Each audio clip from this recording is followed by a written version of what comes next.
वर्णिवेशरमणीयदर्शनं मन्दहासरुचिराननाम्बुजं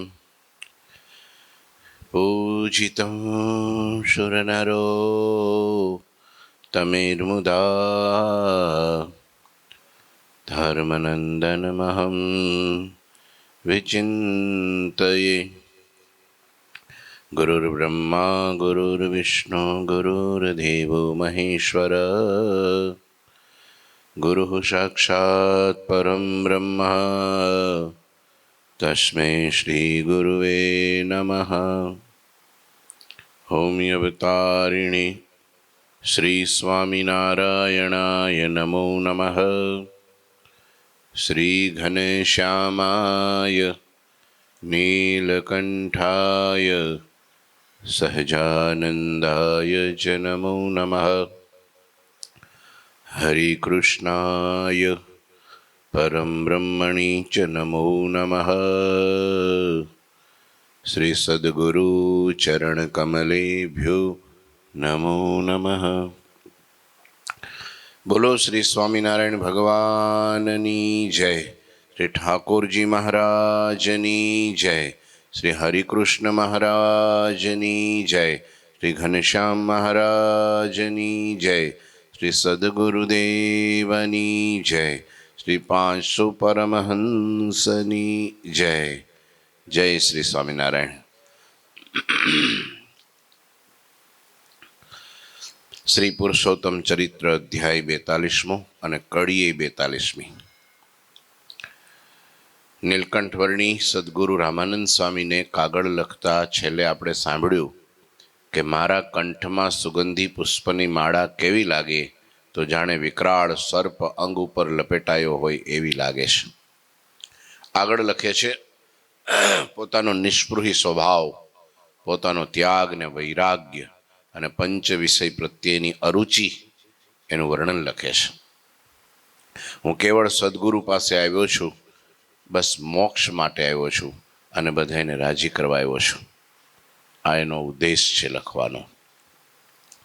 કેસર કુમકુમ ચંદન નાના મોહી લગત સો પંક સમાના સૌધ સમાન લગત બનવાસા હર્મ્ય નિહારી ઉપજત ત્રાસા। કેસર, કુમકુમ તેમજ વિવિધ ચંદન મને કાદવ સમાન લાગે છે। વનમાં રહેવું તે મને મોટા મહેલ સમાન લાગે છે અને મહેલ જોઈને મને ત્રાસ ઉપજે છે। તમે જોયું, મહારાજ સત્સંગમાં આવ્યા અને સૌ પ્રથમ ધોરાજીની અંદર હરિભક્તો ઝરિયાની જામા, સોનેરી સુરવાળ, સરસ મજાની પાઘ, દાગીનાઓ, અલંકારો મહારાજ માટે લાવ્યા। વિવિધ પ્રકારના ભાત ભાતના વસ્ત્રો, અલંકારો લાવીને ભગવાનની આગળ ધર્યા। મહારાજ બહુ ત્યાગી હતા, બહુ વિતરાગી હતા, નિષ્પૃહી હતા, સાધુના વેશમાં હતા। હા, વર્ણિના વેશમાં હતા। એક નાનું એવું કહેવાય છે ને, ઉપવસ્ત્ર ધારણ કરતા, શરીર ખુલ્લું રાખતા અને કાં શ્વેત વસ્ત્રો ધારતા। બીજું કોઈ આવું ઝરિયાની જામાં ત્યાં સુધી નહોતું ધાર્યું। પણ જ્યારે ધોરાજીમાં ભગવાન આવ્યા અને પ્રેમથી લાવેલા વસ્ત્રોને અંગીકાર કર્યા અને ધારણ કરવાનું શરૂ કર્યું, પછી બંધ જ ન કર્યું। પછી ઝરિયાની જામાન, સોનેરી સુરવાળ ને વસ્ત્રો ને અલંકારો બસ જાય દેખાય છે ને આમ જ રહેતા। ધોરાજીથી પ્રથમ શરૂ કર્યું। ક્યાંથી? પછી તો ગામડે ગામડે બધાને ખબર પડવા માંડી કે ભગવાન તો અંગીકાર કરે છે ને પછી તો ઢગલા ને ઢગલા આવવા જ માંડ્યું, આવવા જ માંડ્યું, આવવા જ માંડ્યું, પહેરવા માંડ્યા। તોય પાછા મહારાજ વચનામૃતમાં તો એમ કે છે, જો અમે અમારા સુખ માટે આ કંઈ પણ અંગીકાર કરતા હોય તો અમને પરમહંસના રામાનંદ સ્વામીના સોગંદ છે। લ્યો, એટલે ભગવાન પહેલેથી જ નિષ્પૃહી, ત્યાગ વૈરાગની છટા કાંઈ ગમે જ નહીં. કોઈ લાવે તો આમ પહેર્યું, આમ કાઢીને આપી દીધું. કાર્યાણીનું છઠ્ઠું મહારાજ માટે પ્રેમી ભક્તો, પીળું છત્ર ને સરસ મજાનો છપ્પર પલંગ. જાદવજી, સુરતના જાદવજી શેઠ. એટલે રાઘવજી દાદા આવી ગયા. જય શ્રી સ્વામિનારાયણ. બેસો ત્યાં, વાંધો નહીં, વાંધો નહીં, વાંધો, ભલે બેઠા. તો એ જે કાંઈ વસ્ત્રો અલંકારો ભગવાન માટે ભક્તો લાવતા, પ્રેમથી પહેરતા, પણ આમ પહેરી ઉતારી અને કાં બ્રાહ્મણને આપી દે, કાં હરિભક્તોને આપી દે. કોઈના જીવનમાં ઋણ હોય તો ઋણ ઉતાર નાખે. મેઘપર ગામ છે અને ત્યાં રવજી ભગત બહુ દેવામાં ઉતરી ગયા હતા, ઋણ થઈ ગયું હતું માથે. તે મહારાજ સભા ભરી, ઉત્સવ કર્યો. દેશ દેશાંતરથી હરિભક્તો આવ્યા. મહારાજ માટે આમ થાળા ભરી ભરીને રૂપિયા લાવ્યા. તે મહારાજે પોતાના ચાદરમાં બધા રૂપિયા ભેગા કરી અને ઊભા થયા અને સભામાં ગયા. અને સભામાં જ્યાં વચ્ચે રવજી ભગત બેઠા હતા એના ખોળામાં એને જઈને કહે છે, લે તારું ફાળિયું પાથેર. એ ફાળિયું પાથર્યું ને બધા અંદર નાખી દીધા કે જા લઈ જા, તારું ઋણ બધું ભરી દે, જા માથે દેવું થયું છે ને એ બધું ભરી દે. લ્યો, આવા ભગવાન દયાળુ સ્વભાવના હતા, નિષ્પૃહી સ્વભાવના હતા. આજે તમે જો સેંકડો પ્રસાદીની વસ્તુઓ દરેક મંદિરોમાં છે, પણ કે હોનાની, ચાંદીની, ઝવેરાતની, સાચી હીરાની, માણેકની ક્યાંય નહીં જોવા મળે. ધરાયું તો બહુ જ. દરબારો, કાઠી દરબારો, એ રાજા મહારાજાઓએ ભેટ તો બહુ મોટી આપી હતી. કુશળ કૌરભાઈ મહારાણીએ મહારાજને મઢી દીધા હતા. એ બધું ગયું ક્યાં? હે, શું થયું? હંતાડી રાખ્યું એમ? હા, એ સાચું. બીજા લઈ જાય નહીતર તો એને ખબર છે. તો એ ખાલી આનંદ કરે છે. દઈ દેતા, મહારાજ રાખતા નહીં કાંઈ. સંગ્રહખોર વૃત્તિ નહોતી. નિષ્પૃહી. હે, હા, હોય તો ઉપાધિ. ઉપાધિ જ અત્યારે છે તો ઉપાધિ.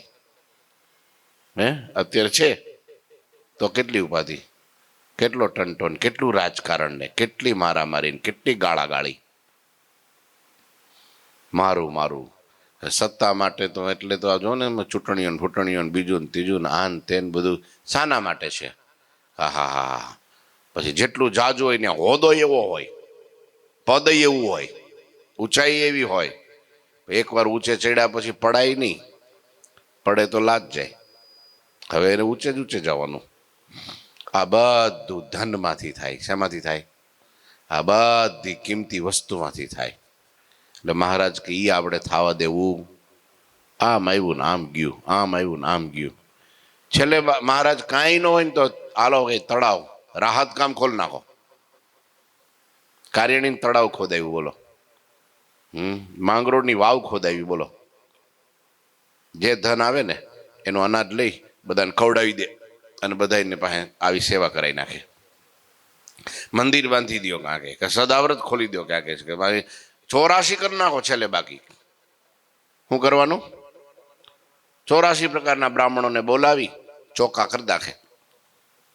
84 ચોખા, જે સીધું જોઈએ બધું આપી દે. છેલ્લે જમાડે તો ખરા, પૂર્ણ રીતે ગળા સુધી બરાબરનું તાણ કરી કરીને જમાડે. છેલ્લે પાછું ખોબા ભરી ભરીને પાછા દક્ષિણા આપે. પાછા પૂછે, ભૂદેવ? હા પ્રભુ. કેટલા વેદ ભણ્યા? તો કે એક વેદ. એક ખોબો ભરી નાખે આમ સીધો. બીજા ભૂદેવ આવે, કેટલા વેદ ભણ્યા? તો કે 2. દ્વિવેદી, 2 ખોબા ભરી. ભૂદેવ કેટલા વેદ ભણ્યા? તો કે 3. તો કે ત્રિવેદી, નાખો 3 ખોબા. ભૂદેવ કેટલા વેદ ભણ્યા? કે 4. ચતુર્વેદી, નાખો 4 ખોબા. એમાં એક ભૂદેવ આવ્યા. મહારાજે પૂછ્યું, કેટલા વેદ ભણ્યા? પ્રભુ હું તો કાંઈ ભણ્યો નથી, એક સ્વામિનારાયણ ભણ્યો છું. આખો ત્રાસ. આખે આખો તમે જ બધું જ ભણ્યા છો, લો લઈ જાઓ જા. આવો મહારાજનો નિષ્પૃહી સ્વભાવ હતો. હા, કોઈ જગ્યાએ સંગ્રહ ક્યાંય પણ પોતાનો કરીને ક્યાંય રાખ્યું નહીં. છેલ્લે હતું એ બેયને આપી દીધો અડધો પટ્ટો કરીને, દક્ષિણ ને ઉત્તર લે. અને અત્યારે મારું મારું મારું મારું, પછી મારું મારું, આમાંય મારું આમાંય મારું. આ બધું છે. આટલું ખાલી ભગવાનનું ચરિત્ર જો સમજાઈ જાય ને તો બધોય ટંટો મટી જાય, વેર ઝેર નીકળી જાય, ઈર્ષા દ્વેષ ને કપટ બધું વયું જાય. જો ખાલી આટલું ભગવાનનું ચરિત્ર સમજી લે. કેસર કુમકુમ વિવિધ ચંદન મને કાદવ સમાન લાગે, વનમાં રહેવું મને મોટા મહેલ સમાન લાગે, અને મહેલ જોઈને મને ત્રાસ ઉપજે. લ્યો, વનમાં તો મને મહેલ જેવી મજા આવે. વનમાં બહુ સારું, થોડાક દી જવું જોઈએ. કાલ ગયા હતા ને, આખો દી વન માર્યા, સવાર ઉઠે વાનો રહ્યા. હા બોલો.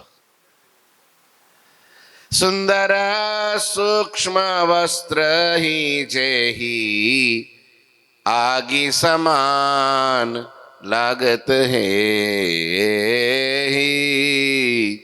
विष समरसमय भोजन जानो पदार्थ सब दुख कारक मानो, सब में सबसे मैं निष्पृही रहत हूँ, तदपि तुम्हार मिलाप चहत हूँ. संदेशा शुभ सद्य पठाना, कृपा करी सत्वर इत आना. જે સુંદર અને સૂક્ષ્મ વસ્ત્રો હોય એ મને આગ સમાન લાગે છે. સારા દેખાવડા, સરસ મજાના ઝીણા, રંગબેરંગી, સતારી જડેલા, હીરા ટાકેલા, કોર સરસ મજાની મઢેલી, આવા વસ્ત્રો મને કેવા લાગે છે? આગ સમાન દજાડે છે, મારા શરીરને દજાડે છે. રસમય સ્વાદિષ્ટ ભોજનને હું ઝેર સમાન માનું છું. લુખું સુખું ટાઢું આવું બધું ખાઉં છું, પણ એ પાછું પાણી નાખીને ખાઉં છું, મેળવીને ખાઉં છું. બિલકુલ એમાં સ્વાદ ન રહે ને એવું કરીને ખાઉં છું. પણ કોઈક મને હાટા પેંડા જલેબી બરફી આવું બધું આપે ને તો મને કેવું લાગે? ઝેર જેવું લાગે છે. આવું થાય ખરું? એક કલ્પના કરો, આવું થાય ખરું? કેવી રીતનું થાય? કેવી રીતનું થાય? આવું જ કરવું. ચાલો આપણે શું કરીએ તો આવું થાય? બાકી તો આમ વાત કરીએ, પણ જો પીરસવામાં આવે ખુશી ખુશી જમી લઈએ. હા, અને જો સેજ દેવામાં લેવામાં આગુ પાછું થયું હોય તો તરત ડોળા ફાડીએ. સેજ મીઠું ઓછું બધું થઈ ગયું હોય તો પ્રોબ્લેમ થાય. કોક કાચું કેળું રહી ગયું હોય તો પ્રોબ્લેમ થાય. ટાઢું ગરમમાં થોડો ફેરફાર થઈ ગયો હોય તો પ્રોબ્લેમ થાય. અને આને જેવું સ્વાદિષ્ટ આપો ને ગરમા ગરમ આપો ને કાંઈ આઈસ્ક્રીમ ઠંડો આપો તો મજા આવે.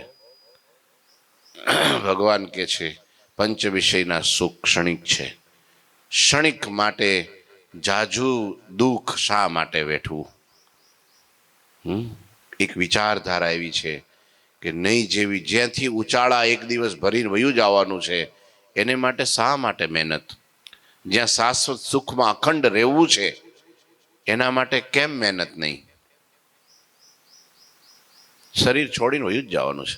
જેટલું તમે સ્વાદિષ્ટ સારામાં સારું, એક દાખલા તરીકે દૂધ પાક લઈ લો. દૂધ પાક ફર્સ્ટ ક્લાસ બનાવ્યો છે, ઘાટો કર્યો છે, મસાલા નાખ્યા છે, ઠંડો પાડી દીધો છે, ભાવતું ભોજન છે, અને ખાધું અને એક પેટમાં ગયું હોજરીમાં અને તરત અડધી મિનિટમાં કે મિનિટમાં ઉલટી થઈ ગઈ એની, તો આપણે એવું વિચારીએ છીએ હવે સેકન્ડમાં કે 30 સેકન્ડમાં કે મિનિટમાં શું ફેર પડી જાય?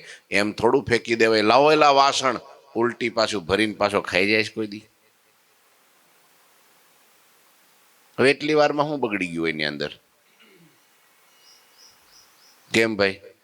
ખાલી આટલી વારનો શરીરનો કોન્ટેક્ટ, અને એ સ્વાદ ક્યાં સુધી? જીભ ઉપર હોય ત્યાં સુધી. ગળા નીચે ઉતરી જાય પછી કઈ ખબર રહેશે? જો તો ખરા. અને એના માટે માણા ઝડપું નાખે છે, એના માટે માણા મોતને ઘાટ ઉતરી જાય છે. એક જણો કઈક કામે ગયો છે, તે રીંગણા હારા ત્યાંથી લઈ આવ્યો. ઘેરે આવીને કહે છે કે લો આ રીંગણા લઈ આવ્યો છું, બપોરે જ્યારે આવું ને 2 વાગે જમવા, ત્યારે રીંગણાનું શાક કરજે, બાજરાના રોટલા કરજે ને રીંગણાનું શાક કરજે. હવે 10 વાગે સ્પેશિયલ દેવા આવ્યો તો બોલો રીંગણા. એના પત્ની કે ભલે. આ તો પાછો કામે વહી ગયો, પણ કામે બેઠા બેઠા ચિંતવન પેલું રીંગણાનું જ કરે. હા, એ આખા રીંગણાનું શાક ને મસાલા ભર્યા છે ને સુગંધ ફરતી છે ને બાજરાનો રોટલો છે ને રીંગણામાં બધો ચોળી નાખીશ ને મલિંદો બનાવીશ ને છાશની હારે ખાઈશ ને લીલું મરચું છે ને આજ તો બપોરે 2 વાગે જમાવટ બોલાવી દેવી છે. રાજમહેલ ઊભો કર્યો આખો, બોલો મનમાં. અને જ્યાં બપોરે ઘેરે આવ્યો અને ત્યાં ફાડી પડી ને અંદર જ્યાં નાખ્યું ત્યાં તો મગનું શાક આવ્યું, રીંગણા નો આવ્યા. આમ ડોળા ફાડ્યા, શું છે કે તો મગ છે. પણ પેલા રીંગણા તો રીંગણા હાંજે.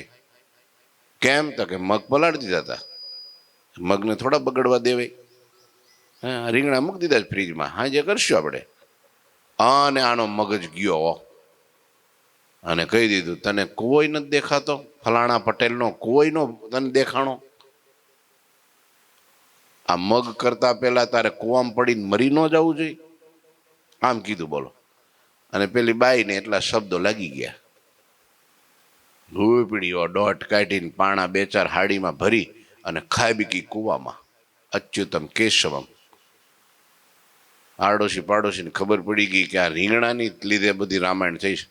પોલીસ આવ્યા ને પકડો આને લઈ ગયા મુંબઈ, દબદબાવ્યો, 20 વર્ષની જેલ થઈ અને બધું વેચાઈ ગયું, જમીન જાગીર ઘર બર બધું હાવ નવરો થઈ ગયો.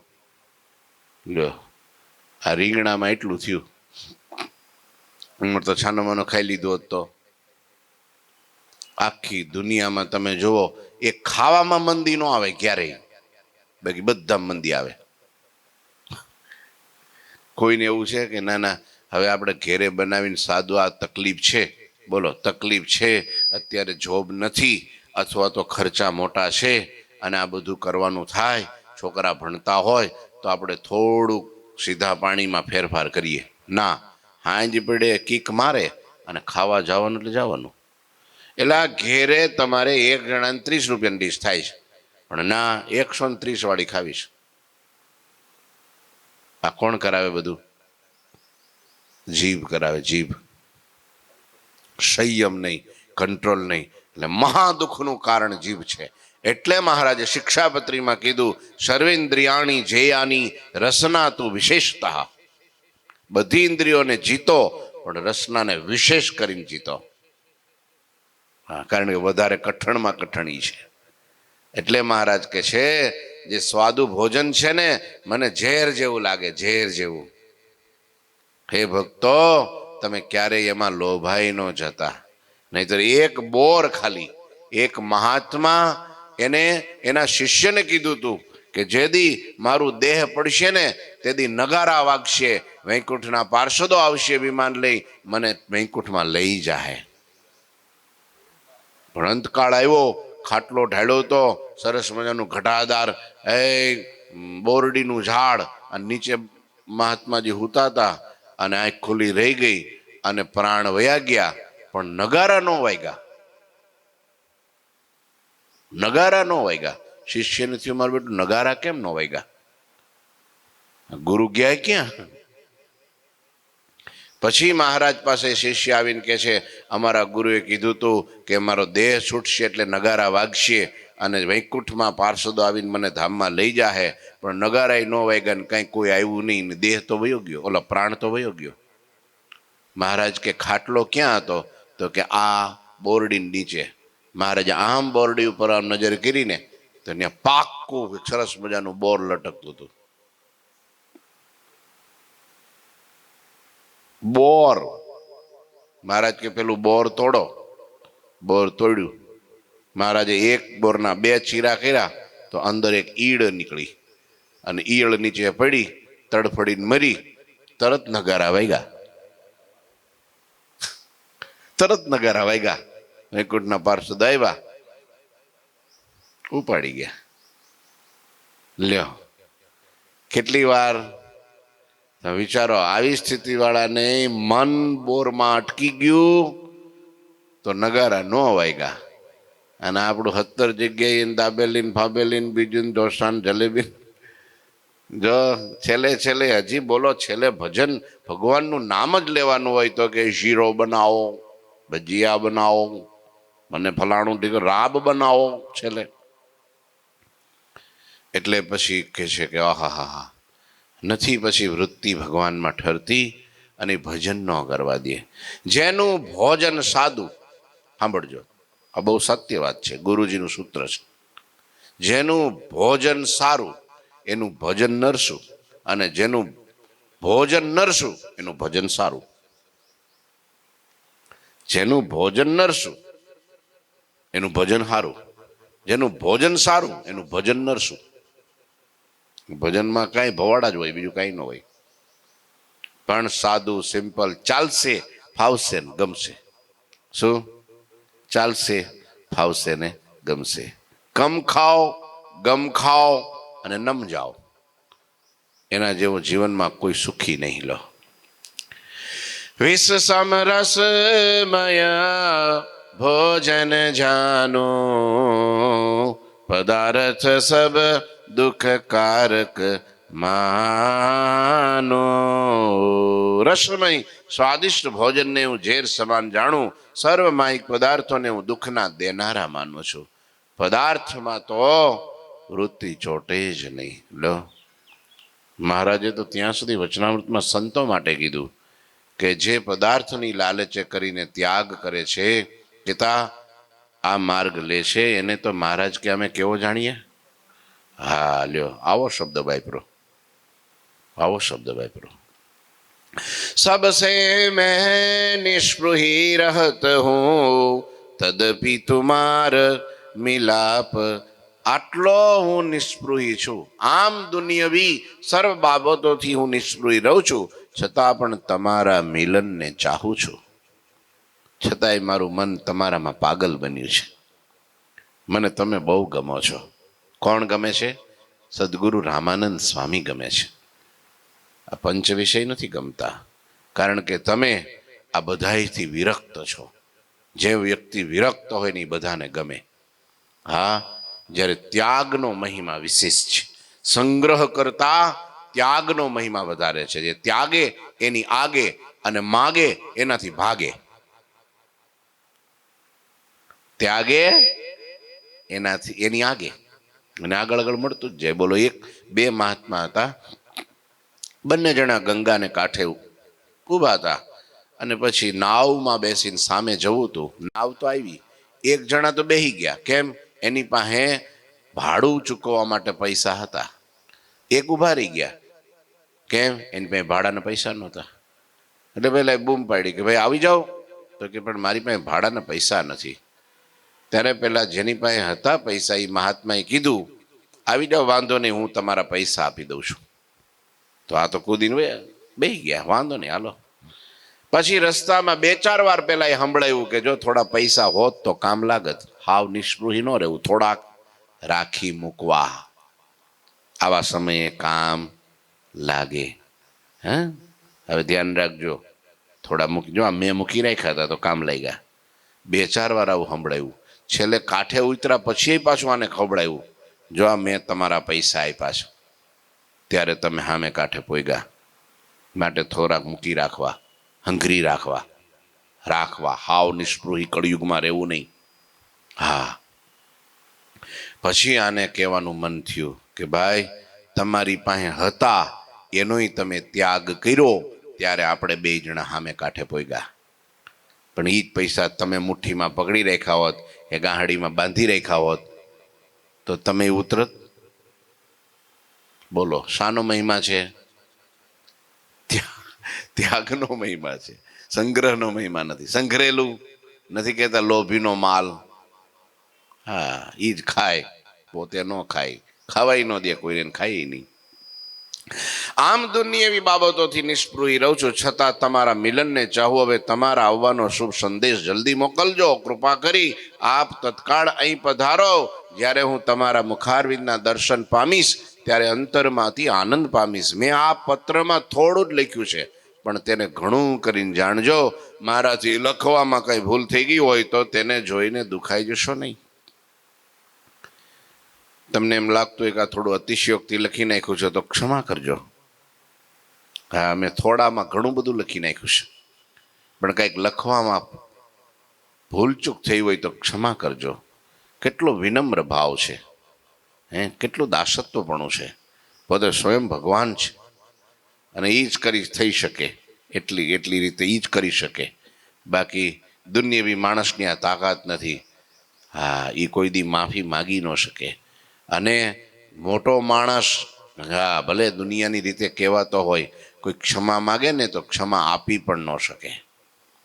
ક્ષમા માગવી એના કરતાં ક્ષમા આપવી એ બહુ ઊંચી વાત છે, બહુ મોટી વાત છે. કેટલો દિલનો વિશાળ માણસ હોય ત્યારે તરત હસવા માંડે, કંઈ વાંધો નહીં, એ તો થાય, ચિંતા ન કરતા જાઓ, ક્ષમા.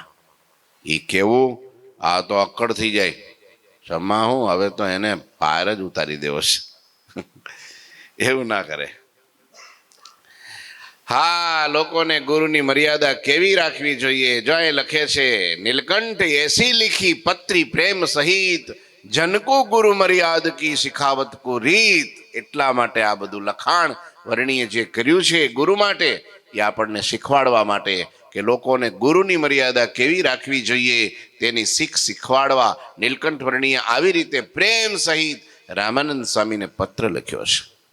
ખરેખર નીલકંઠવર્ણી જીવ ઈશ્વર માયાદિ સર્વના નિયંતા પોતે જ શ્રી હરિ છે, છતાં પણ તેઓ મનુષ્ય રૂપે હોવાથી આ રીતે મનુષ્ય ચરિત્ર કરે છે.